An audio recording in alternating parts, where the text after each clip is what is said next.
Conservative new media viewers and JLin fans around the world, what is up? It's me, PFV, Paul F. Villarreal, the NBA expert. We are here to talk about the Houston Rockets' 104-93 victory over the Utah Jazz in Salt Lake City, Utah, in game number 3 of the 2013-2014 season. With the win, Houston improves to 3-0 on the regular season.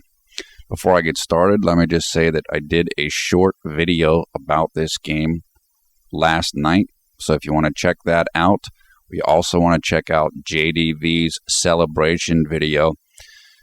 You can find information about those videos in the video description below the video player below. So you can go check those out if you want to do that or you don't have time to watch this long video. Okay, let's get right into it. Woo!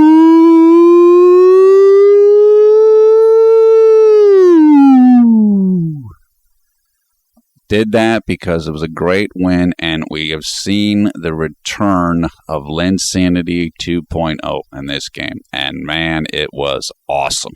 We will talk all about that. I mentioned it in the short video, and there's a whole bunch to say.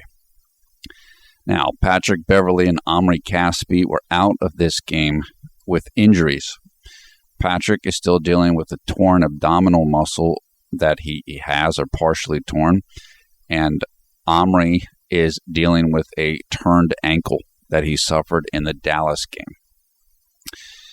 The team was brutally bad in the first half of this game. Everybody, including Jeremy. They had no energy. They just weren't playing well, and they weren't playing hard. And things didn't look good. But they exploded in the second half, led by Jeremy. And this is when Linsanity 2.0 came up, and it was incredible. He basically did it through the third quarter and the fourth quarter. He was almost flawless in the third quarter. It was incredible to watch. It was just amazing. We've seen it before, but this was full peak Linsanity 2.0. With this win, Houston is now one of only 3 teams in the league, including Indiana and the Philadelphia 76ers, which is 3-0 on the season. Finally, before I get to some statistics, Chandler Bieber Parsons broke out in this game. Chandler's been struggling in the first 2 games, but he was awesome in this game. He really got it done. And in the first half of this game, he helped keep the Rockets in the game when nobody else was playing well. So definitely give credit to Chandler in this one. Okay, let's look at some statistics. Jeremy finished with 20 points, 3 rebounds, and 4 assists. He played 36 minutes, shot 7 of 13 from the field, 2 of 5 from three-point range, 4 of 5 from the free throw line, 1 steal, 1 block, 3 turnovers, 3 personal fouls. His plus-minus was plus 21. His efficiency number was 19. Aaron Brooks, who was backing up Jeremy tonight, finished with 2 points, 2 rebounds, and 0 assists in 21 minutes. Aaron's efficiency number for the game was -1. Chandler Parsons had 24 points, 12 boards, and 6 assists. His efficiency for the game was 33, which was the best in the game of either team. James Harden, 23 points, 4 boards, 5 assists. He had 5 turnovers, and his efficiency number was 20. As a team, the Rockets had a lot of turnovers in this game. Jeremy was actually okay with the 3 turnovers. Bieber had 4, and Harden had 5. So in the first half, they just could not hold on to the ball at all. But it did get better in the second half. Dwight had 15 points, 9 boards. Francisco Garcia came off the bench to add 12 points. Omer Asik had 4 points, 9 boards. Starting point guard for the Utah Jazz, Jamal Tinsley, had 0 points. His efficiency for the game was 0. So this is the second straight game that the starting point guard for the opponent had 0 points. Jose Calderon in the Dallas game, and now Jamal Tinsley in this game. So I think Jeremy's doing something right here on defense. John Lucas III, who was the backup for Jamal Tinsley, had 11 points, 5 boards, and 4 assists, 31 minutes. His efficiency number for the game was 14. Alec Burks, who is the backup shooting guard for the Jazz, who also plays some point guard. He had 15 points, 3 rebounds, and 2 assists in 34 minutes. His efficiency number was 11. Okay, let's go over what Jeremy did in this game specifically. As I said, Jeremy was amazing in the second half of this game. Just incredible. If you didn't see the game, try to watch it, or certainly try to see the highlights. Somebody mentioned in the comments of the short video that they just got League Pass, and I would advise getting that. I have it. Now that it looks like Jeremy's going to be playing a lot, I would recommend it. It's nice because they have all the games archived, so if you didn't get to see it, you can go and see it. It was really a great performance by Jeremy in the second half of this game. It was just exceptional. I thought that Jeremy really led the comeback in the second half of this game on both ends. He played terrific defense again. And obviously scored 20 points. And so, he only took 13 shots. That's excellent. He just played terrific. Just played excellent. There were some people talking about Aaron Brooks starting over Jeremy Lin. And some of it was the whole fit argument. Well, if you're going to put Jeremy with the bench, then why don't you start Aaron over him in the starting lineup with Patrick out? Well, I don't think you're going to be hearing a lot of talk about that after this performance. I like Aaron Brooks, and there's things that Aaron Brooks does well. But his plus-minus in this game was -8. And his plus-minus over the first 3 games is like minus something. Jeremy's plus-minus is much better than that. So I don't think you're going to be hearing a lot more about that. Jeremy had the best plus-minus on the team, as I think I mentioned before, +21. And through 3 games of this season, he's 3rd on the team in overall plus-minus. And he is only 2 points behind the leader on the team, which is James Harden. So Jeremy has like a +37 or something over the first 3 games. And James Harden's like +39.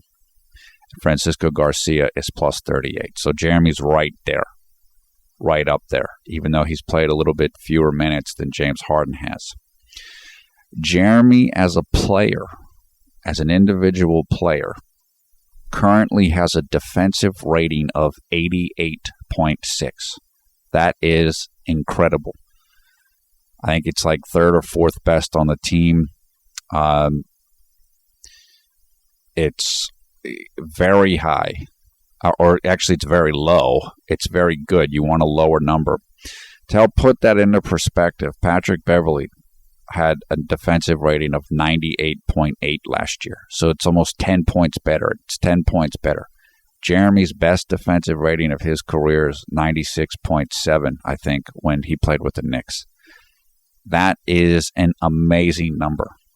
Now, is it going to stay at that level? No, probably not. But it's still great, and it shows you how well he's playing on defense. His offensive rating is like 109.6, which is the best number of his career if the season were over today.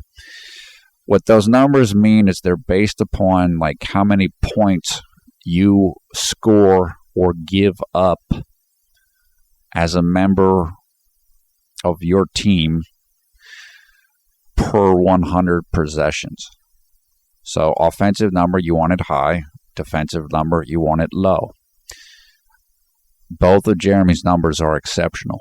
He's playing well on both sides of the ball. There's just no denying it. He's playing great.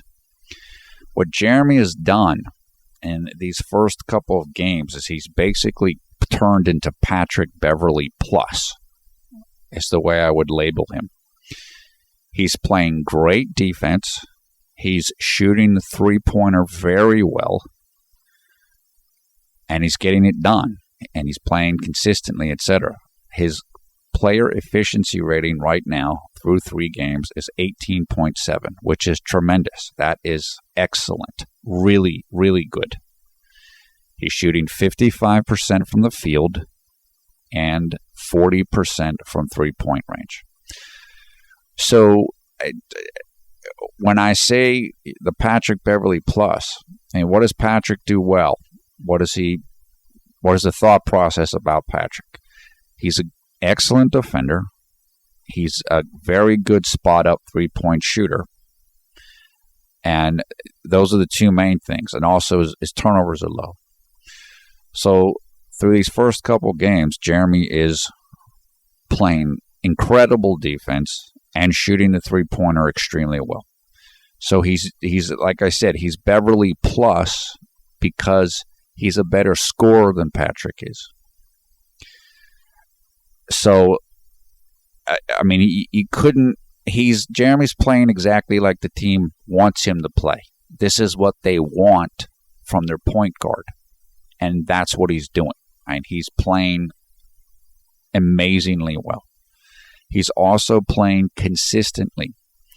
Through the first 3 games of the season, he scored 16 points in Game 1, 14 points in Game 2, and 20 points in Game 3.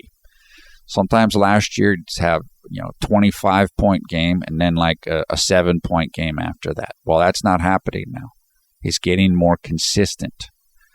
And he's fighting through adversity better. Remember, we said in Game 2 was tough for him in a lot of ways with the 6 turnovers, but he kept going, and he made up for it with great defense on Jose Calderon and hustle. So he's mentally getting stronger, which is great to see. And in the first half of this game, he didn't do well. He was awful. And I was like, oh, man. And I'll talk about that more in the quarter by quarter. But he worked through it. That's the development of a young player. And it's just great to see. The more he's able to do this, the more confidence he's going to get and be able to do it over and over again. So this is really, really important for him. And he's doing it great. He's improving in everything.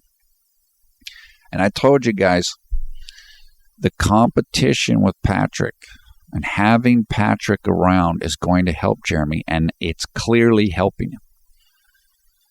He knows he has to play better defense if he wants playing time, because that's what Mikhail wants. Well, guess what? Now he's playing great defense.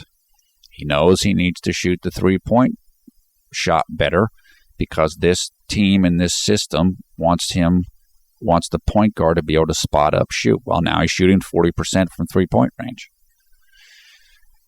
He knows part of the thing with the thought process with Patrick is that Patrick's really tough-minded. He came in and did well in the playoffs right off the bat. And there was concern that Jeremy's wasn't doing well in the playoffs, and he was overwhelmed by the moment. Well, now he's getting tougher mentally. Now he's getting more able to fight through mental adversity and just not get too hung up on mistakes or anything like this, or getting too down on himself or putting too much pressure on himself. Well, that's happening now. And that's all the result of the competition. If you don't have to improve, you don't improve. But because he's had to improve, he has improved. That's why the competition is so good. That's why I was never afraid of it. So I told you guys, no, we don't have to put Jeremy in a glass bubble. Let him get out there and compete. Even if you don't think it's a fair competition, it's still going to help Jeremy. And you see the results. He's getting stronger. What is the expression? What diamonds are formed under pressure, whatever. Well, that's what's happening here. Pressure breaks pipes, but it also produces diamonds or whatever it is. Jeremy's adapting now. He's evolving and improving. We're starting to see the results of that. Look, if you're the team, you're a McHale or any of these, there are certain players that you have to push them to get the best out of them. Maybe that's what they felt they had to do with Jeremy. I don't know. I'm not here to make things hard for Jeremy. Let's make it tough for him. No. But the point is how do we get the most out of the person? What do we need to do? And this happens, I know, in American football. I know there's certain like quarterbacks and stuff where they get lazy. And so the team will bring in a backup to challenge them just so they have to play better. Now, I don't think anybody believes Jeremy's lazy, but it's kind of like, well, how do we get him past this kind of wherever he's at, mentally, or just what do we need to do? Well, it's working now. It's working. It's clearly working. And so if you're the team, you're thrilled. This is what you wanted, and now you're starting to get it. And if you're Jeremy, you're thrilled. He's starting to get on a roll now. He's starting to see what to do and how to do it, and it's working, and it's awesome to watch. Now, as I said in the short video, if Jeremy continues to play like this, and it's still early, we don't want to get too far ahead of ourselves here. If he continues to play like this, then I think it's going to be difficult for the team to put Patrick back in the starting line. Like I said, he's playing like Beverly Plus right now. And the team's winning, and they're winning big. They've won 3 games, and the average margin of victory in those games is like 11 points. They're crushing people. So, as we heard from the one writer that I talked about in the preseason that said, well, the team beat Memphis and San Antonio by big margins. You can't mess with the lineup now. Well, you might not be able to mess with the lineup now either. That's kind of where we're heading. But we got a big game coming up, or actually a couple big games coming up, but particularly one big game coming up. And that is against the Los Angeles Clippers in Los Angeles. So what Jeremy needs to do now, try to get the victory against the Clippers. It's not going to be an easy game. The Clippers are a terrific team.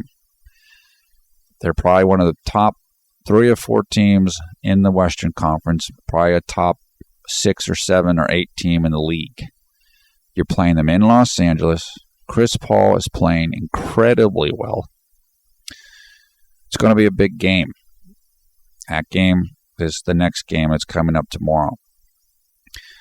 So, Jeremy, try to get that win. You want to stay in the starting lineup. You get that win. That's going to go a long way to doing that. The other thing is, try to do well against Chris Paul. And it's not going to be easy. It's not going to be easy. We know there's doubters and dislikers out there that are hoping Chris Paul is going to light Jeremy up. I know that. You know it. We've already seen it. This is the way it works. Again, we talk about proxies. A proxy for disliking Jeremy. Well, Chris Paul is the new proxy. It was Patrick Beverly, then it was Aaron Brooks, now it's Chris Paul. So this is just the way it works. Don't worry about it. It doesn't mean anything. It's just, that's the games haters play. So it's going to be a tough test. It's going to be real tough on both ends because Chris Paul's great on offense and he's great on defense. The other thing Jeremy has to do, or one of the other things, besides try to beat the Clippers and do well against Chris Paul, or contain Chris Paul anyway, try to get your turnovers down a little bit more. I had almost no problem with the turnovers in this game, which I'll talk about in the quarter by quarter. I just mean get the statistic down. Right now, Jeremy's turnover rate is 4.1 turnovers per 36 minutes. It's not horrible. It's less than James Harden's rate right now, which is 4.2 per 36. But trying to get that number down a little bit. Try to get it into the threes. And then there'll be a lot less to talk about. If I was Jeremy personally, I would just be really, really careful with the ball over the next couple games. In other words, even more restrained just to get that number down, because Jeremy's basically a perfect Patrick Beverley plus clone right now, except for the turnovers. Patrick turns the ball over less. So if you want to show that you're Beverley plus, get your turnovers down a little bit more. And that's easy. You can consciously do that Houston runs that little weave thing on offense. The guy comes up and sets up with the ball, and then one guy cuts towards him and you pass the ball off. Well, just do that instead of trying to drive in the lane and make a pass that might be a turnover. So if I were Jeremy, that's how I would play the next couple games, just to get my statistic up. Now, of course, if you have to make a play, I mean, you can't do that at the expense of the team. But in general, that's how I would approach things the next few games, just to get that turnover ratio a little bit more under control. Keep playing great defense. Try to keep shooting the three ball well. And as I said, if he does this, if he does low turnovers, more great defense, and more good three-point shooting, then there's no reason to take him out of starting lineup. The only reason you could possibly take him out of starting lineup then is just to say, well, we need him on the bench because we need his playmaking on the bench, which is a big part of the argument, apparently, that the reason why he went to the bench in the first place. As we said, he wasn't outplayed in the preseason by Patrick. So I do really think that if he keeps playing like this, there's a good chance he's going to remain the starter when Patrick returns. Look, Jeremy got hurt in the playoffs. Patrick came in, and, that's kind of what got us to where we are with Patrick being the starter. So this happens. This can happen. I don't wish injury on anybody, and I hope Patrick heals up completely and fully, but this is the way it goes. If you get hurt, then you give an opening to somebody else, and if they do well, things happen. So if you're Jeremy, just do your thing. It has nothing to do with Patrick against Patrick. Just make the most of the opportunity, which is what Patrick did in the playoffs and what Jeremy did in New York. This is what it is. This is the way opportunities come and go. Finally, for Jeremy, what he needs to continue to work on, keep working on the ball handling, and he's got to be careful of getting hung up on the drives. When he's driving the ball and he gets close to the lane and he stops dribbling and he has to do the pivot move where he jumps up and he has nowhere to go, or taking wild shots, he's got to get a little bit better at that. But look, he's improving on everything. So you can't improve everything all at once. I'm very happy with his improvement curve right now. He's doing great. But that's certainly one thing he's going to want to continue to work on. There's certain times where he's making drives or making moves where he doesn't have angles, and he kind of gets a little bit hung up and just puts himself in bad positions. And he's got to work at that. What he wants to do, where he wants to get to, as opposed to those plays, is there was a play, and I don't remember, I'll talk about it in the quarter by quarter. Maybe it was in the third quarter, where he basically did a Steve Nash imitation. He drove into the lane, like he was coming right to left. He drove into the lane, drove all around the lane, like kept dribbling, and then basically came back up to the free throw line and took like a fall-away shot. So he went all through the defense, kept going, kept dribbling, then got free and took a shot. That's what he needs to do. Don't get hung up. Don't stop your dribble or take a wild shot. You keep dribbling until you're ready to shoot or you're ready to pass. Don't let the defense dictate stuff to you. Just don't put yourself in bad positions. If you don't have an angle, if you don't have a pass, don't force it. That's how he'll cut down on turnovers and cut down on bad shots. And again, that will improve. It's just going to take a little bit of time. And again, you can't do everything at once. But what he did with that move, that's the template. When I sit here and I talk about it and people get mad at me because I'm talking about turnovers, it's because I know he can do that. There's an alternative here. And as he continues to do that Nash type of move rather than hung up turnover brick stuff, everything's going to get better for him. And that's what I want to see for him. So I said, I want him to be the best he can be. And he's heading towards that. Okay, let's go into quarter by quarter. Again, Caspi and Beverly out for this game. Early in the first, Jeremy missed a three-pointer from about 45 degrees right at the top of the arc. He was pretty much open on the shot, just the shot was off. Then he got fouled on a fast break. I think he was going for a layup. He got fouled. Made one of two from the free throw line. Then he had a quick turnover bundle. He had a long pass, trying to pass it up ahead, and it was intercepted. And then shortly after that, he got hung up in traffic. Again, he stopped his dribble, I believe, and might have gotten up in the air. I don't remember exactly now, and that was two turnovers. That was the second turnover. So in the first 4 minutes of this game, he had two quick turnovers, and then it got much better.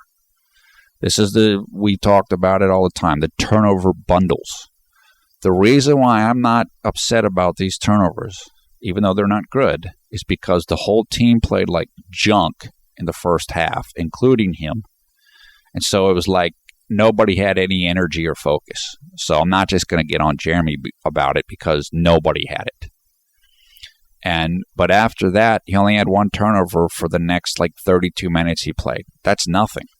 I don't have any problem with that. And that turnover wasn't a bad turnover, and I'll talk about that later. Soon after Jeremy's second turnover, James Harden had a turnover. Jeremy got James the ball in kind of a tough spot, and James ended up turning over the ball after that. Soon after that turnover, it was already 10-3 for the Utah, so they were starting to roll.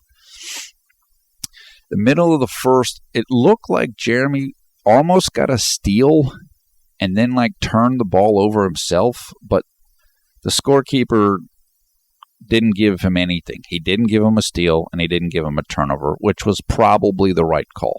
It's it was almost a steal, but he couldn't quite keep control of the ball. Then I made a note that said Jeremy looks lost and that he can't play like this. When Jeremy's in a funk, it looks like he can't play at all. And I actually went over and I was reading some message board stuff after the game, after I made the short video. And somebody said something like, yeah, Jeremy can go from looking like he's not even an NBA player to looking like he's an MVP. And that's exactly right. When he's bad, he can be terrible. And that's what he looked like here. But everybody else on the Rockets looked like it too. So I was focused on Jeremy, but the truth was nobody was playing well. And so that's kind of the situation there. But as yet, I was concerned. I was like, oh, man. We're coming off a 6-turnover game. He's already got 2 turnovers. Oh, boy. Here comes Hater Universe. That's what I was thinking. Little did I know what was going to be in store later in the game. Then Jeremy had a move going right to left. So starting from the right-hand side of the court, going towards the left, and he hit this little floater shot. And I'm going to tell you, it was a lucky shot, but he hit it. And he can do that. He does have a couple of he's getting better at that. I always talk about runners and floaters and teardrops. Well, that was a little trick shot that I'm not sure he could have made that shot last year. I was kind of a little fade away about 14 feet from the basket, and it was a nice shot. And I have no idea how he got his body in position to shoot that shot because he looked completely off balance. But he hit it. So if you can hit it, it's a good shot. Soon thereafter, Harden had another turnover, as again the whole team was just totally out of sync. Then Jeremy had a nice play. He pushed. Utah had scored a basket, and Jeremy got the ball and super fast pace, passed the ball to Harden, who then passed it to Dwight, who got fouled, got, I believe, 2 free throws. So, again, Jeremy wasn't playing well. None of the team was playing well, but he was still working. He was still pushing. He was still making effort like he did in the Dallas game, even though he wasn't playing perfectly. That's good. That's how you play through adversity. Last game we talked about it. McHale saying this past summer, Jeremy's got to learn to play when he doesn't have his A game. Well, at the beginning of this game, he had like a D game, but he was still playing hard, and that's how you do it. That's how you play your way out of a little bit of a funk. And so Jeremy was doing that. It was great to see. With the score 16-10 for Utah late in the first, Aaron Brooks came in for Jeremy with 3 minutes and 34 seconds left. Right after he came in, Aaron missed a shot. Then Dwight missed a dunk, and the ball came flying out. Utah got a long rebound, and I think Gordon Hayward got the ball. And I mean, James Harden froze. Like, he didn't even move. And Gordon Hayward went right around him at like midcourt and like passed to like another Utah player for a layup. And I mean, I think right after that, McHale called a timeout because nobody was playing hard. Nobody was playing with focus. There was 2 minutes and 26 seconds left in the first. And it was 20-12 for Utah. And I mean, the coaching staff was just stunned. Like, well, what's going on here? Houston's a young team. There's only one player on the team that's older than 30 years old, and that's Francisco Garcia. So you got a lot of young guys. And Dwight's experienced, but he's still relatively young, and he's new. So he's a leader, but like he can't control the whole vibe because he doesn't know everybody yet. So it just kind of had this feeling like there was no leadership. Nobody was trying hard. The team just looked like it was just terrible. It was like, oh, boy. And I'm sure that's what the coaching staff saw. Okay. After that timeout, Jeremy came back in for James Harden. And so he was then playing with Aaron Brooks, and Jeremy was playing shooting guard, and he was going against Alec Burks. Soon after that, Alec Burks beat Jeremy on a play. I mentioned this in the short video. Alec Burks is a very good player. He's an athletic player. He's bigger than Jeremy, and he is a tough guy to defend when he's in a rhythm. He's athletic, he's quick, and he's not easy to guard. Let's just put it that way. So I was like, well, this could be a little bit of trouble for Jeremy. But Jeremy actually did okay against him, but Alec got the better of him on that play. I then said that Jeremy was out of sync, that he was trying to do things that he couldn't do. Again, I was just frustrated, and things just weren't going well for the team at this point, including for Jeremy. Then Jeremy had a nice dish to Terrence Jones for like a slashing layup attempt on which Terrence was fouled. Then they showed Kevin McHale, and he was mad because the offense just did not look good, and it didn't look good. Jeremy then drew an illegal pick on Mike Harris of Utah. Legal pick just means the opponent tries to set a screen, like a pick and roll, the man setting the pick, but you can't move when you set a pick.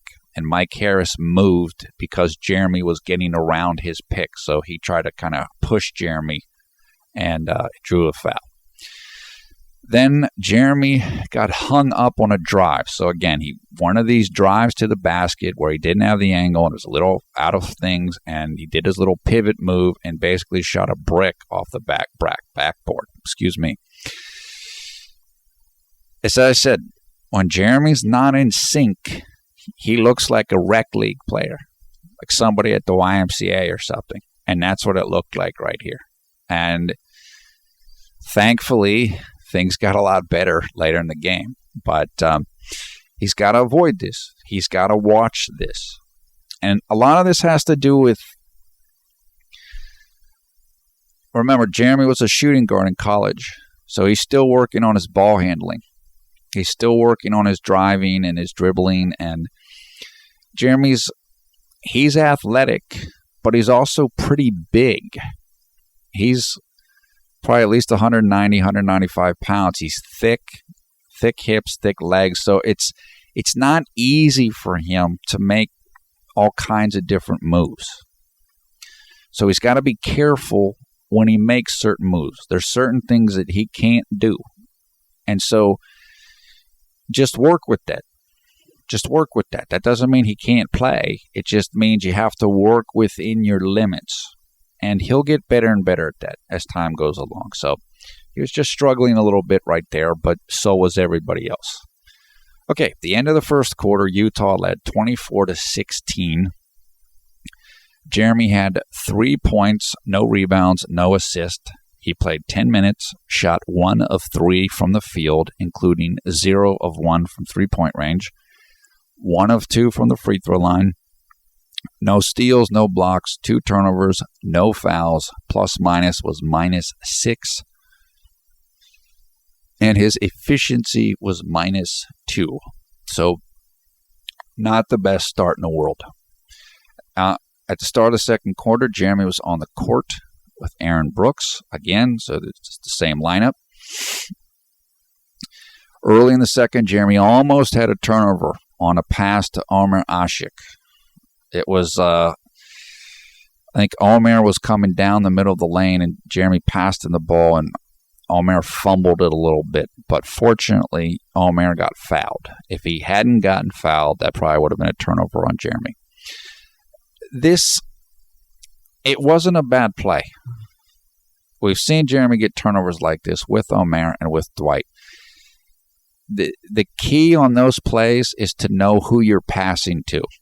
Some guys have great hands, and they can catch passes that are quick and fast. Some guys can't. Omer doesn't have, his hands are pretty good. He's not the quickest guy in the world, so you might have to slow the pass down a little bit to get it to him. And with Dwight and Jeremy, they're just not used to each other yet. So Jeremy's going to get some turnovers with Dwight now that he won't get later. Dwight's pretty quick, although his hands aren't. He can get stripped a lot. But so this was that type of play. It was just the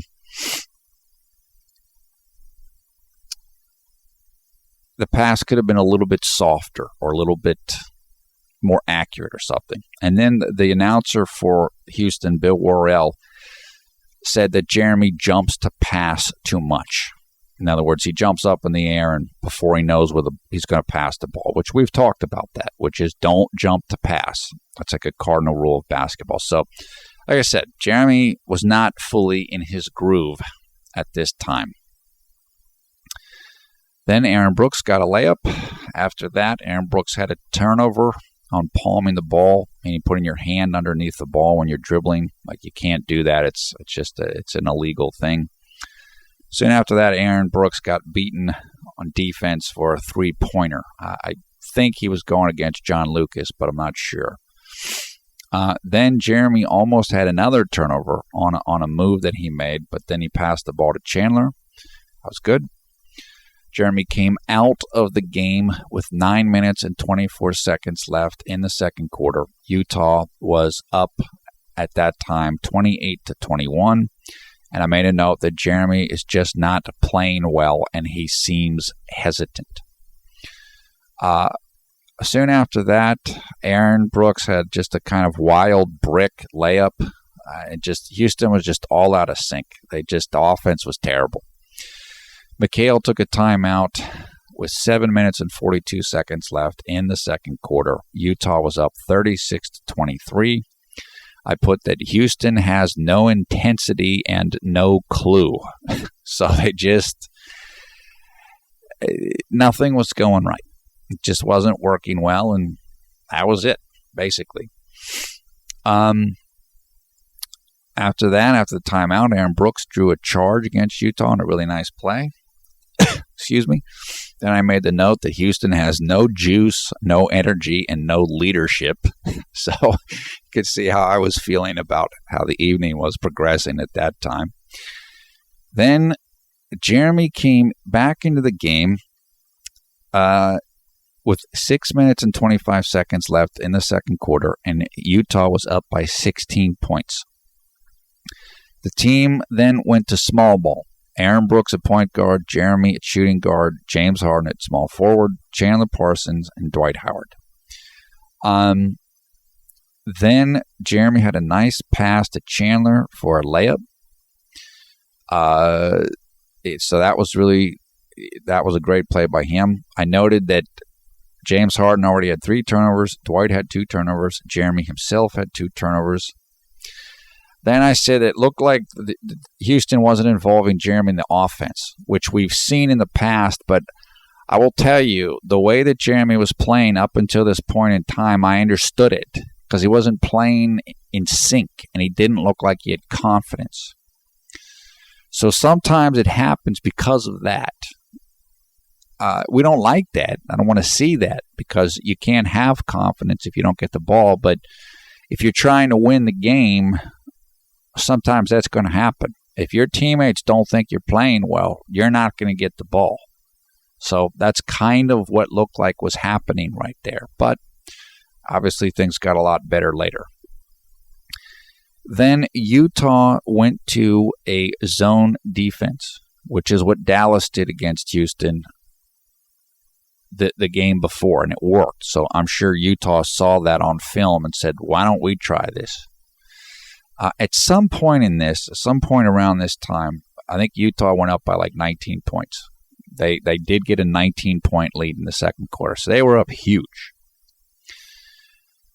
Then John Lucas III was able to get by and score against Aaron Brooks. Chandler got a turnover where he caught the ball and moved his feet before dribbling first. Again, we saw Jeremy do that this year, and as I've said, that's a very typical play. Chandler's actually having a lot of trouble with that this year. He's gotten called on that a number of different times, but it happens. It can happen. Then Jeremy got beaten on a play against Alec Burks. It was a backdoor play, meaning kind of someone set a screen for Alec Burks, and he went to the rim, and he got the pass while Jeremy behind him. Like Jeremy was trailing on the play behind him on defense, and Alec kind of snuck behind him and got in there. Late in the second, Jeremy had a nice pass to Chandler for a three-pointer. Then Jeremy got beaten by Alec Burks for a three-pointer. Alec's a very explosive player. If he gets on a roll, he's very, very difficult to deal with. And he did get some points against Jeremy tonight. Jeremy did okay against him, but Alec Burks can score.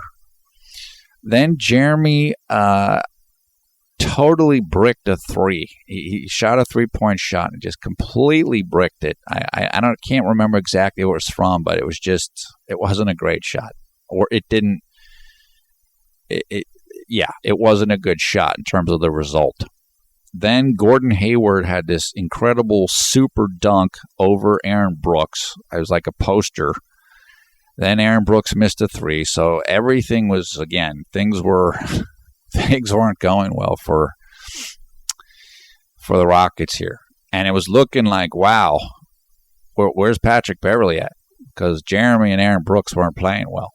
And so I'm sure there were a number of people that are Rockets fans thinking that same thing. And, that's the way it goes. It was now 52-37 Utah. And then Houston went to a full court press defense. What that means is you guard your man all the way down the court. A lot of times you don't guard your man until he comes past half court. But when you want to kind of change the intensity of the game, or you want to get more intensity, you can pick up guys full court. And that's what Houston was doing, just kind of put more pressure on the opponent on offense, on their offense. Jeremy kind of got a little bit out of position on help defense. He was helping on defense, and his man got wide open for a three. Although he didn't take the 3-point shot, it put Jeremy in a bad position, and it led to a layup. Then Jeremy had a nice pass to James for an open 3-point shot, but what James did not hit. Then I said that the team still looks flat. This was late in the second quarter, of course. Houston was only 2 of 9 from 3-point range, so they weren't shooting well. They weren't doing anything well. Then Jeremy had a nice play. He went to on the right-handed side, got a layup, and it was and one. So he made the layup and got fouled and made the free throw. I then made a note that said James Harden can't guard Gordon Hayward because Gordon was just doing what he wanted to do against him. Then Jeremy had a nice play. We really hustled well, and he caused Utah to turn the ball over when they were trying to get an offensive rebound after a miss by them. But Jeremy kind of made a nice play and caused it to be a turnover. Then Chandler got his own third turnover right before the half. And again, things just weren't looking good at this point. And it looked like it was going to be a difficult evening for Jeremy and the Rockets. So at halftime, it was 56-40 Utah. Houston was down 16 points. Jeremy had 6 points, 0 rebounds, and 2 assists in 19 minutes. It was 2 of 5 from the field, 0 of 2 from 3-point range, 2 of 3 from the free throw line, 2 turnovers, plus minus was -5, and his efficiency was 2. I will say this, though. At that point in the game, Jeremy was tied with Omer Asik for the best plus minus on the team. So even though Jeremy was -5, like Dwight Howard and James Harden were -17. So it just shows you nobody was playing well. Nobody was doing a whole bunch. And relatively speaking, Jeremy wasn't doing as badly as a couple of guys on the team were, at least in terms of plus minus. At the half, Houston had 3 assists and 12 turnovers, just to give you an idea of how poorly they were playing. Also, on second chance points, Utah had 16 and Houston had 0.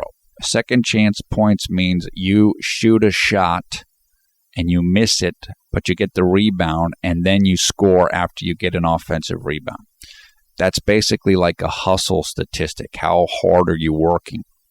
Usually the team that's working the hardest gets the most second chance points. Well, Houston had 0 second chance points and Utah had 16. So it just kind of gave you an idea of where the energy was in this game.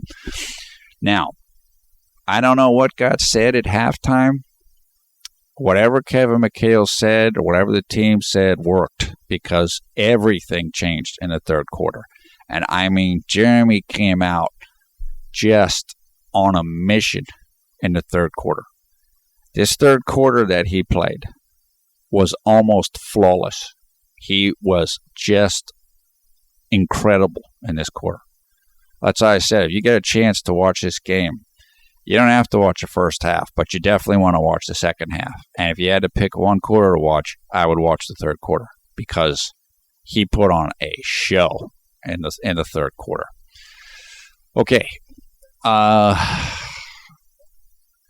Very, very early in the third quarter, didn't look good.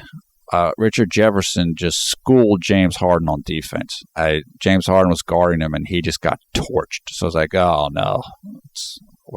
But right after that, or very soon after that, then James Harden had a great pass to Jeremy. Jeremy hit a three-point shot from about almost in the right-hand corner, just a little bit above the right-hand corner. So it's like, oh, okay, here we go. Then Jeremy missed a shot, but Omer Asik goaltended it. That's what's known as offensive goaltending, just meaning your own guy touched the ball while it was still in the cylinder, meaning that there's an imaginary cylinder above the rim and you can't touch the ball when it's there. You can touch that ball in international competition, I believe, but you can't do it in the NBA. Omer Asik is an international player, so he might be used to doing that. Well, you can't do it in the NBA. So it didn't count as a miss for Jeremy because it counted as no shot because Omer basically goaltended it. Then I put Houston has picked up the defense, and Jeremy is all over it. So he was digging hard now. The team got its focus, and Jeremy was helping to lead the charge. James Harden then hurt his ankle on a drive, turned it pretty badly. I was actually amazed that he was able to keep playing. He looked like he'd hurt his ankle pretty good, and he looked like he was in a lot of pain, but he was able to continue playing, which was great because he was needed. Jeremy got a rebound, and then soon after he got the rebound, Chandler Parsons got hurt. He got kneed. Someone hit him with a knee in his thigh, which is the type of thing you get like a thigh contusion, which is, it sounds like nothing, but it can mess you up. If you're, as a basketball player, if you suffer a pretty good muscle bruise or bone bruise on your thigh, that can screw you up. But Chandler was okay, and he kept playing. Then Jeremy had a nice drive to the rim. He stopped his dribble and did a step under. Step under or step through is where your defender's up on you and you kind of step through them. You step around them towards the basket, usually. And that's what Jeremy did. He went up for a layup and he got fouled. Really good. He was now getting very aggressive on his drives to the basket. And he got 2 free throws, made both of them. He now had 11 points and he was clearly on a burst. He was on a roll right now, and so was the team. And at this point in the game, and this was early in the third quarter, Jeremy already had 5 free throws. I mentioned in the last game he's getting better and better at drawing fouls. And that's going to be a big, big weapon for him in terms of his scoring ability and ability to kind of control the pace of the game because he's so quick. And he's now good at selling a foul, meaning kind of making the referees call the foul. Guys do this by, they'll shout like, "Hey," or stuff like this, or over-exaggerate getting hit. Jeremy's such a quick player that he can almost just run into guys. It's almost like what James Harden does. In fact, I'm sure Jeremy's probably learned some of it from playing with James Harden. You just run into dudes.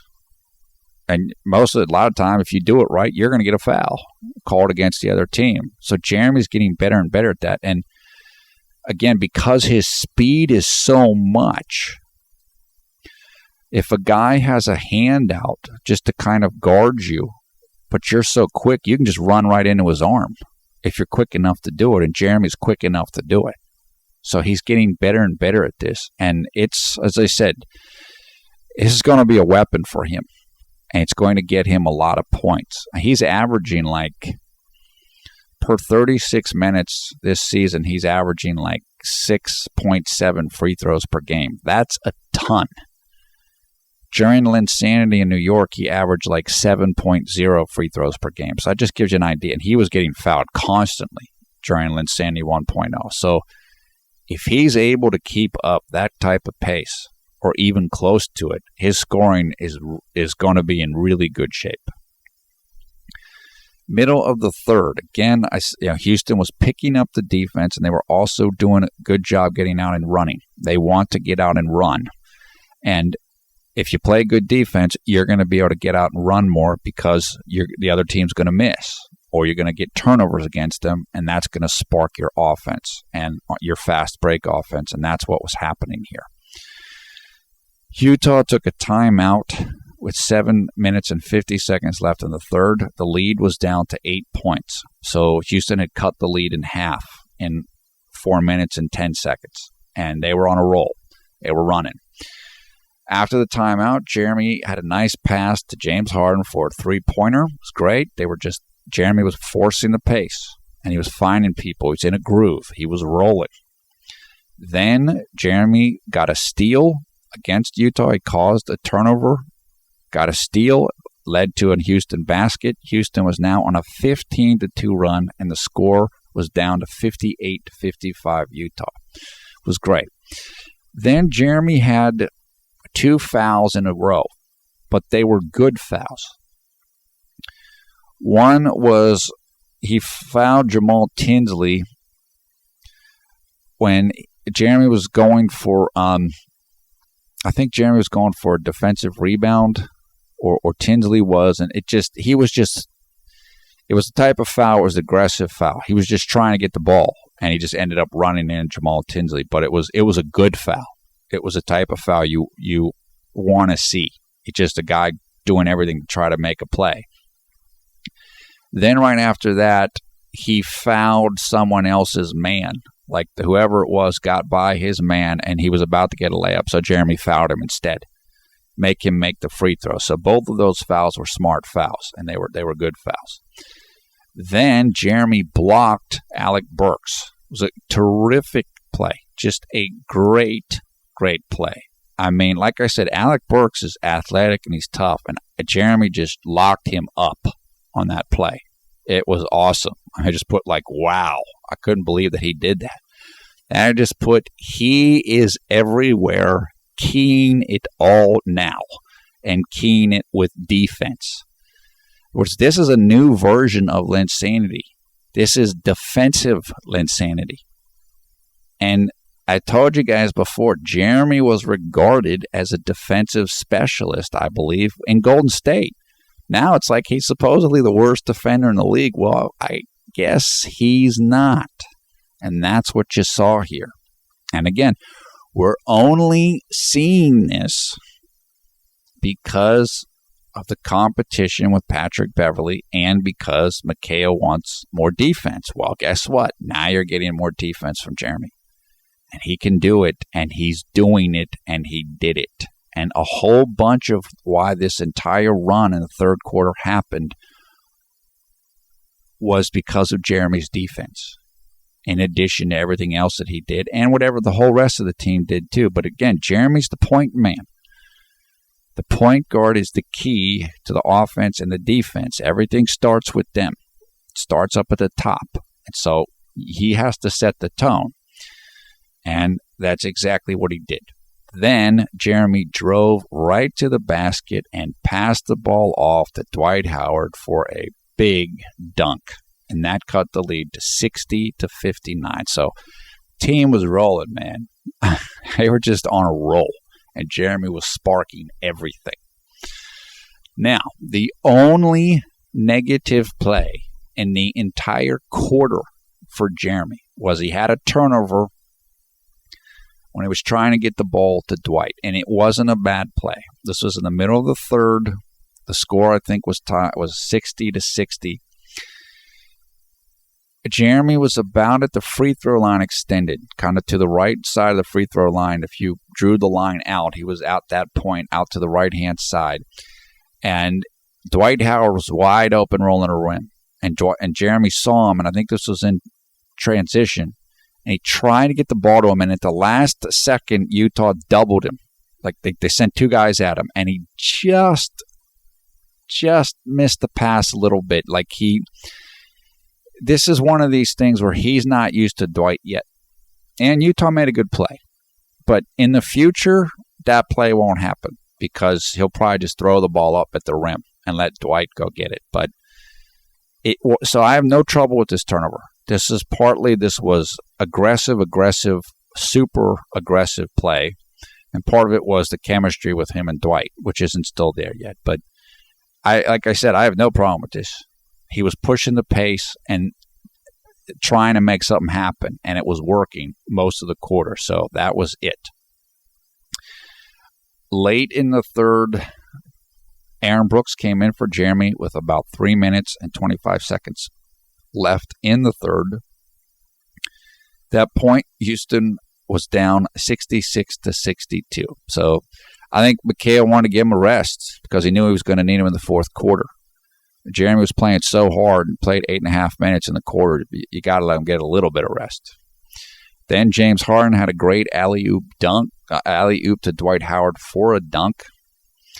And then Francisco Garcia got torched by Alec Burks. So like I said, Alec Burks is a tough guy to guard when he's rolling. So he did a couple things against Jeremy, even though Jeremy got the block against him. But there's no shame in that, given how talented Burks is. At the end of the third quarter was 73-73, tied game. So Houston had outscored Utah by 16 points in the quarter. Jeremy had 11 points, 2 rebounds, 4 assists. He in 27 minutes of playing, 3 of 6 from the field, including 1 of 3 from three-point range, 4 of 5 from the free throw line, 1 steal, 1 block, 3 turnovers, 2 fouls, plus minus was a +9, and his efficiency was 12. So he just had a massive quarter. Like I said, nearly a perfect quarter, except for that late turnover, which was not a bad turnover at all. So, I mean, that's it. And a lot of it was because of his defense. You can't play any better than that. And you can't lead any better than that. It had to all start with him, and he did it. And it worked awesomely. So everything that happened in the first half, he totally let it go.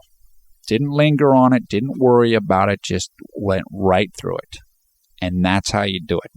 That's how you improve and how you get past the little mental barriers. And it was great. Going into the fourth quarter, Jeremy started the fourth quarter on the bench. So Mikhail was just staying with the same lineup there. Houston went ahead 78-73 early in the fourth. Chandler then kind of he looked like he got hit in the head and he kind of hurt his hand a little bit. So he was a little banged up there. And Aaron Brooks had a very, very tough stretch. He got beaten on defense by John Lucas. Then he had an offensive foul. Then he got beaten by John Lucas again on defense. Then James Harden had a turnover, and it looked like things were slipping away a little bit. And the team needed Jeremy back in the game. And so Mikhail put him back in the game with Utah up 79-78 and 9 minutes and 3 seconds left in the game. And look, this points out how much Jeremy was needed. It's like the team lost their rhythm. They lost their spark, including on defense. Aaron is a good player. He can do a lot of things, but he's small, and he's not the best defender. So if you're trying to – and look, this is kind of why Mikhail has thought about playing Patrick over Jeremy. Well, we need more defense. Well, if Jeremy can play defense like this, you don't need anybody except Jeremy. And so that's kind of what I'm saying, but it makes sense The reason why Aaron came out of the game, I imagine, is because his defense wasn't good. So McHale's being fair about this, so to speak. If you're not playing well, you're coming out of the game, at least if you're a point guard. So, that's what happened. And it makes sense. I mean, at least there's a logic to it, at least in that way. Okay. Then Jeremy immediately, not immediately, in the middle of the fourth quarter, soon after he came in, he almost had a steal against John Lucas. He forced John Lucas to call a timeout. I said he was all over it. He was all over John Lucas. And, just immediately turned up the defensive intensity for the entire team. Then he may have gotten beaten on a play by Alec Burks again. I didn't see it. That might have happened. I'm not sure. Then Jeremy did the little Steve Nash play that I referred to above. He dribbled through the lane.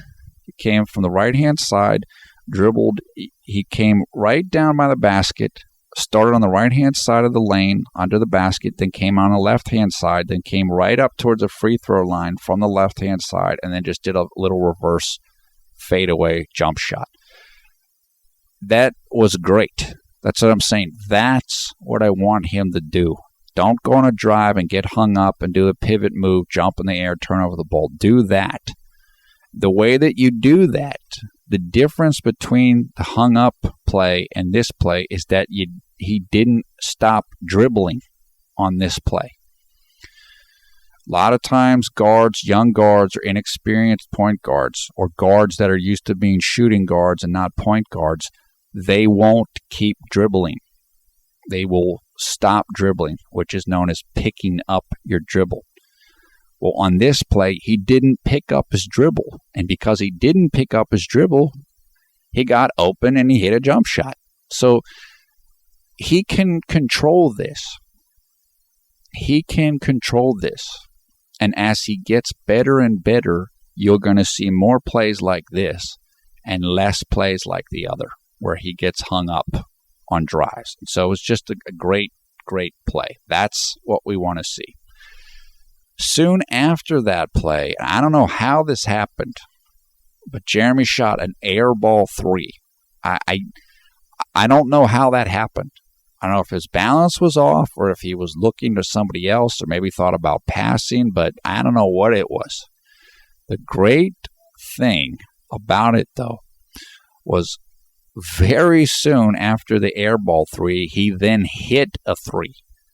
Chandler Parsons saw Jeremy spotting up, 30 degrees left of the top of the arc, and Jeremy drilled a three-pointer. So, like I said, no, there's not, he can't shoot. Nope. Just get right back after it, get right back in the saddle, bang. That's how you get your confidence back and erase any doubts from anybody else. That's exactly what he did. And it was great. That's what we want to see. Just play through your mistakes.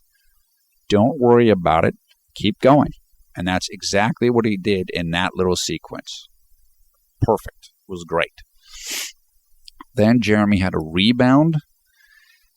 Then he missed a shot. He was driving hard in transition. He went up for a layup and he missed it. But because two guys were trying to stop him, and they basically all ended up going out of bounds because of their momentum. So it was like a Houston guy was right behind the play and just easily grabbed the miss and put it in for a layup. And sometimes last season there was something people would call this type of shot a Derrick Rose assist. And it means that Derrick Rose would drive to the basket and he'd always draw several defenders. So he'd miss the shot, but then someone from his own team would just go grab the rebound because three defenders are gone trying to guard Rose. Nobody's there to get the rebound. So that's basically what this play was by Jeremy. So even though he missed the shot, it was about as good of a miss as you could get. It was like an assist. That's basically what it ended up being. At that point, Houston was up 90-85. Utah timeout. Again, Jeremy sparked the run. it was because of him that Houston had regained the lead. And there was 5 minutes and 2 seconds left in the fourth quarter. Then Jeremy was called for a foul near midcourt, and it looked like junk. Didn't look like a good call, but his, again, more aggressive defense. He was all over the Utah guards, just all over, giving them hassles, giving them problems. Really nice. Then Jeremy hit a nice little mid-range shot from a pass from Dwight Howard. That made the score 92-87 Houston.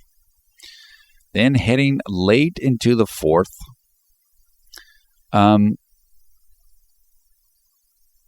just looking at this real quick. John Lucas got a shot against Jeremy, and I'm going to tell you right now, it's a lucky shot. It was a lucky shot. Jeremy was all over him, and Lucas just found a way to get the shot up, but Jeremy was still playing terrific defense. Then Jeremy hit a layup, made it 97-90 Houston. And Jeremy got a play that looked like a block shot, though they didn't give it to him, but I didn't quite see it. But he was, again, more defense. Then he had another near steal, which led to a bad shot by Utah and a Houston layup. That made the score 99-90 Houston. It was just about over at that point. I'm just looking at this right now. And then that was basically the game. And that it was just about the ball game over, and basically that was it and all she wrote. So like I said, Jeremy was able to keep his confidence and keep his focus. And another thing we saw in this game that was really important, you had all this conversation about Jeremy and James Harden can't play together. Well, they played great together in this game. In fact, what you saw in this game is how well they can play together and how much offensive firepower they have with each other. They're feeding each other, hitting threes, getting layups. You can't quite do that with Patrick. Look, Patrick's a good shooter, and he's more offensive ability. He's developed his offensive game, but it's not quite what Jeremy's is. So when you have James Harden and Jeremy, and they're on a roll, it looks like this. So all this stuff, they can't play together. No, they can definitely play together. And that's what you saw in the second half of this game. Now, look, we saw it plenty of times last year. A lot of this was just doubter talk, just nonsense talk. And again, it was proven incorrect tonight. Once again, this has happened many times before, but for some reason there was still some confusion and the whole fit argument and all this. Well, again, disproved tonight. James Harden had 23 points, 7 of 15 shooting, and Jeremy had 20 points and 7 of 13 shooting. That's really good. So your two starting guards, you got 43 points from them on like 50% shooting. I mean, what do you want? And you got great defense. You got great defense, particularly from Jeremy. So it was, that's about as good as it gets, folks. I mean, that's what you're looking for. And it was great. Okay, summarizing. Incredible performance by JLin and the team. This was Linsanity 2.0, and a lot of it was defensive Linsanity. So it was great. The team really dug in hard and showed their toughness, and Jeremy showed his toughness. He's getting mentally stronger and more resilient, and this is it. And it's because of the competition. He's growing. He's improving. This is what I said. Coming to a team like this, having somebody push you is going to make Jeremy better. And now we're seeing the payoff. And that's what it's all about. Woo! I mean, that's it. This is what I've been talking about. You can't get to the level that Jeremy wants to get at unless you go through this stuff, unless you're pushed. And now he's responding to it, and this is only the beginning. He's still going to have tough nights. Don't think it's over yet, because it's not over yet. Look, he could struggle like crazy against Chris Paul, and mentally, he's still not over the hurdle yet, but he's well on his way now. Last year was like injury, doubter, hater nation.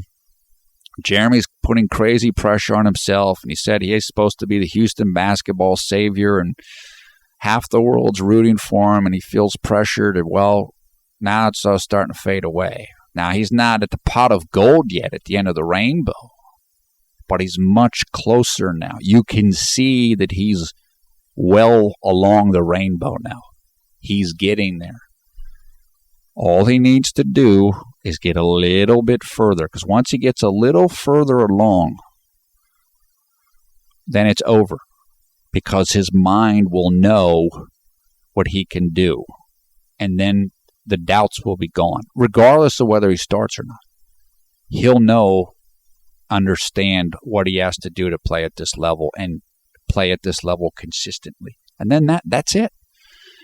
That's it. It doesn't. At that point, it won't matter what anybody says or what anybody thinks. And he's getting there. He's getting there. Just keep on moving. I couldn't be happier with where things are at for him. He's put in all the work, gone through all the stuff, and he's almost there now. Well, I shouldn't say he's almost there. He's well on his way to being there. He is on the right trajectory now. Playing like he played in this game, coming back strong in the second half, fighting through the adversity,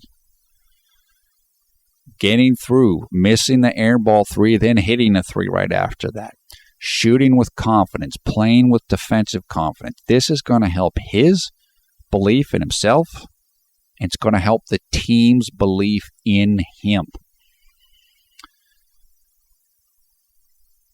The teammates are going to believe in him now. They're going to give him the ball. They're going to want him on the court. That's what it's about. Look, you guys heard all the stuff during the Oklahoma City series. Jeremy looks scared. He's like a deer in headlights. Well, now he's not like that. And look, Patrick responded well in that. Give him credit. Patrick came in like the best gunfighter in the West. And ready to roll and going against Westbrook. Jeremy didn't play well. So it's like, well, maybe we got an issue here. Maybe Jeremy's too sensitive, or maybe Jeremy's putting too much pressure on himself. Well, when he plays like this, all that doubt's going to go away real fast. It's going to go away for his teammates. It's going to go away for the coaching staff. And it's going to go away for Jeremy. That's what I'm trying to say. You play like this. If he plays like this for another, half a season. And again, I don't care if he's the starter. I mean, in terms of this aspect of things. He plays like this for another 40, 50 games. That's it. It's over. And in my opinion, it's over. He will be locked in to, I am this level of player consistently in the NBA. And that's it. And everybody knows it. And I know it. So this is the typical development. And he just needs to get a little further into the game, into his career with this type of performance, and it's all over. It's over. So this is great. We're definitely heading down that road right now. I said earlier, Jeremy looks like the starter. You play like this, you're looking like the starter. Nothing against Patrick. It's going to be hard to take Jeremy out of the lineup if he's playing like this. Very hard. The same way it was hard to take Patrick out of the lineup the way that he played against Oklahoma City. Look, McHale's a very bottom line guy. He will take guys out if they're not playing well. He will do that, and he'll do it quick. So I'm not going to sit here and tell you it's 100% fair or whatever, or what Jeremy's situation has been fair, but Mikhail will do that. He does do that, and he will do it. So if Jeremy keeps playing like this, well, he's going to be in the lineup a whole bunch. I can tell you that right now. As I said earlier, for Jeremy, continue to work on the turnovers. That's the only thing of any statistic now that anybody, any doubter or any hater can look at. There's no other statistic. Zero. None. That's the only one. So as I said earlier, if I were Jeremy, I would be looking to do the little pass and weave and just hand the ball off offense and stay away from turnovers for a couple of games, put that number down, unless you have to make a play at a certain situation. Believe me, guys do this. So if I were Jeremy, I'd be looking at doing that. Just play smart. Just play smart. Don't try to make a play when you don't have it. Get that number down under 4 turnovers per 36 minutes, and then if he keeps playing like he's playing with the Patrick Beverley plus level, good defense, good 3-point shooting, that's it. I don't know how you take him out of the starting lineup in that circumstance. Again, the Clippers are going to be a big test for this team. Houston absolutely can win that game. There's no question, although it'd be easier to win if Caspi and Beverly were healthy. So it's going to be tougher with them not healthy. It's going to be a tough game. Clippers are good, really good. But it's a winnable game, and hopefully they can win, and hopefully Jeremy can do well. If he plays well and the team wins, that's one step closer to him staying in the starting lineup, in my opinion. Finally, Jeremy's improvement is clear and fantastic. He's absolutely, totally improved. People were wondering, was the preseason real, and was April of last year real? Yeah, it's real. You can see it's real now. There's no question about it. He's only going to get better. Please let him stay healthy. He's only going to get better now. That's absolutely crystal clear in my mind now. He still has plenty to work on. And again, you can't improve everything at once.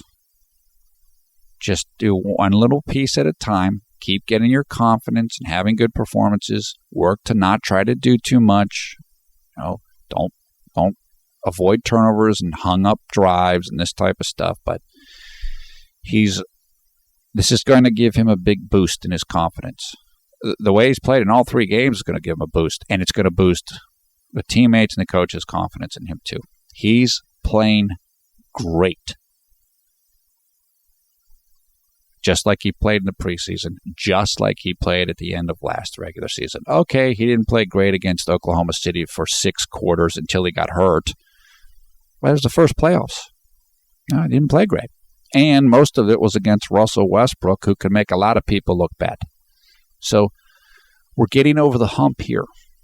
Things are getting clearer now. It's getting clearer what Jeremy's capable of, and that he's progressing well.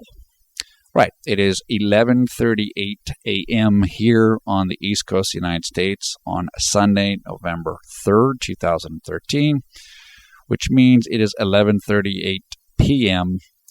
Sunday, November 3rd in Taipei, Taiwan. I'm sorry this video took so long. I had to look up a bunch of stats, like some of the stats I was telling you during the thing, like what Jeremy's PER is, what his defensive rating is, et cetera, et cetera. I just wanted to look up a number of things for him and the team. Also, I just fell asleep last night. The back-to-back games, doing the double videos, I got worn out. Again, thanks to Gary Chen of the Jeremy Only Lynn Garden fan club for this picture you are looking at in the video here. I'll put information about Gary in the video description below the video player, so you can go check him out. Also information about the game, highlights, box score, game story. Next game is tomorrow, November 4th, against the Los Angeles Clippers in Los Angeles. It's going to be a big game. It's on NBA TV here in the United States. The fourth game of the regular season will take place at 10:30 p.m. Eastern Time here in the U.S., which means it'll take place 10:30 a.m. in Taipei, Taiwan on Tuesday, November 5th. Okay. Your comments below, thumbs up, thumbs down. We encourage you to come and join the Conservative New Media Facebook group, which has over 2,500 members and counting. You'll find information for that in the video description. Also, come and join us on the Conservative New Media JLin video Twitter account, which a number of you already have. You also find information about that in the video description. Once again, I am PFE Paul Villarreal, the NBA expert. Thanks a lot for watching Conservative New Media. We strive to be the #1 JLin YouTube fan channel. Look, this was definitely a woo game. This was great. This was like Jeremy's coming out party. And it started out like it was the going away party. But it just shows you what he's capable of and what he's all about. This was Jeremy at his best and at his defensive best. He can play like this. He's capable of doing this. Look, as I said, you can't harp on anything by him at all this season except for the turnover stat. And let's be honest, that's because he had 6 turnovers in the Dallas game. He hasn't turned the ball over much in the third game or the first game. So avoid turnovers for a couple games, and that's it. I mean, nobody can say anything. Look, the haters are in hiding. You guys know it. You said it in the comments of the short video. There's nothing to say. There's nothing to say right now. Again, haters are hoping Chris Paul is going to save them and the Clippers because you can't say anything now. But again, I'm not focused on the haters. I don't care. For Jeremy, just keep playing like this. It's going to be tough against Chris Paul. Don't think you're going to shut Chris Paul down because you're not. Nobody is. Not when he's playing like this. He's putting up huge numbers. Just play your game. Don't try to match Chris Paul, and hopefully the team can win. Hopefully the team can win. As I said, Jeremy's on a good team, and the team's winning. Jeremy looks good. So don't worry about one-on-one battles. Just play your game, and hopefully the team will win. I would feel much better if Beverly and Caspi were healthy, but Houston definitely can win the game. They just need to play their game. The Clippers are good, but they have weaknesses, particularly on the inside. And I can't wait, man. If Jeremy can play well and the team can win, I mean, it's just super party time. So we will be watching and waiting, and I know all you guys will be doing the same too. Okay, hope everybody's having a great night, a great day, wherever you are around the world when you watch this video. Take care of yourselves. We will talk to you soon. I will be down in the comments as soon as I can.